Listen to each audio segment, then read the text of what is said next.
দেখো বন্ধুরা, আজকে আমি একটি নতুন রেসিপি নিয়ে চলে এসেছি। কাতলা মাছের একটা মাখা মাখা কালিয়া মতো রান্না।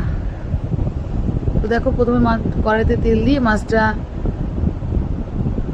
ভেজে নেব। তো খুব কড়া করে ভাজবো না, কারণ খুব কড়া করে ভাজলে না সেই মাছের ঝোলের রসটা ঢোকে না, মাছটা শক্ত শক্ত হয়ে থাকে। মোটামুটি যেরকম ভাজা হয় সেরকম ভাজবো। কেউ যদি তোমরা কড়া ভালোবাসো তো কড়া তারা ভাজবে। আর দেখো, আমি খুব কড়া আমি ভাজিনি, মিডিয়াম যে ভাজাটা সেটা ভেজে আমি মাছটা ভালো করে তুলে নিলাম। এবার যে তেলটা থাকবে, তেলের মধ্যে আমি সাদা জিরে, দারচিনি এটা ফোড়ন দেবো। ফোড়ন দিয়ে একটু কাঁচা পেঁয়াজ তেলের মধ্যে দেবো। পেঁয়াজটা তেলে দিয়ে এবার দেখো আলু আর টমেটো এটা কেটে রেখেছিলাম, তো এটা দিয়ে আমি একটু ভালো করে ভাজা ভাজা করবো। সুন্দর করে ভালো করে একটু ভেজে নেব। নুন দেবো, একটু নুন আর একটু হলুদ দিয়ে ভালো করে সুন্দর করে ভেজে নেব।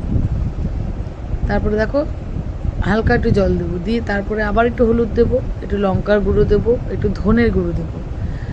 এবার ভালো করে এটা সুন্দর করে বেশ করে সুন্দর করে কষাতে হবে। যত তুমি সুন্দর কষাবে তত তোমার কালার সুন্দর আসবে, তত তোমার রান্নাটাও সুন্দর হবে। দেখো আমার কষানোটা তুমি দেখলেই বুঝতে পারবে কীরকম তেল ছেড়ে দিয়েছে আর কত সুন্দর রঙটাও সুন্দর হয়েছে।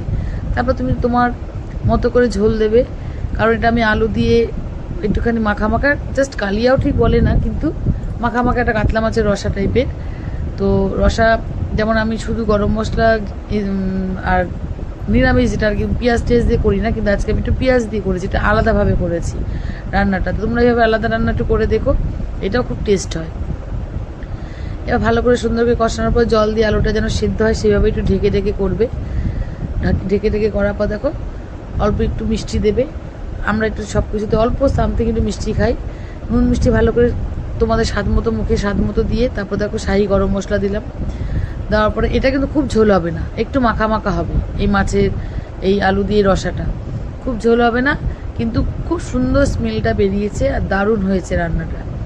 তোমরা করে দেখো, খুব ভালো লাগবে। দেখো এরকম মাখা মাখা করে এবার আমি একটা পাত্রে মাছটা ঢেলে নেব। তো আজকের এই রেসিপিটা তোমরা অন্তত বলো কেমন, আর এরকমভাবে করে তোমরা চেষ্টা করো, দেখবে খুব খুব ভালো হবে এই মাছের ঝোলটা। তো আজকের মতো এইটুকুই, আবার নতুন রান্না নিয়ে তোমাদের কাছে চলে আসবো।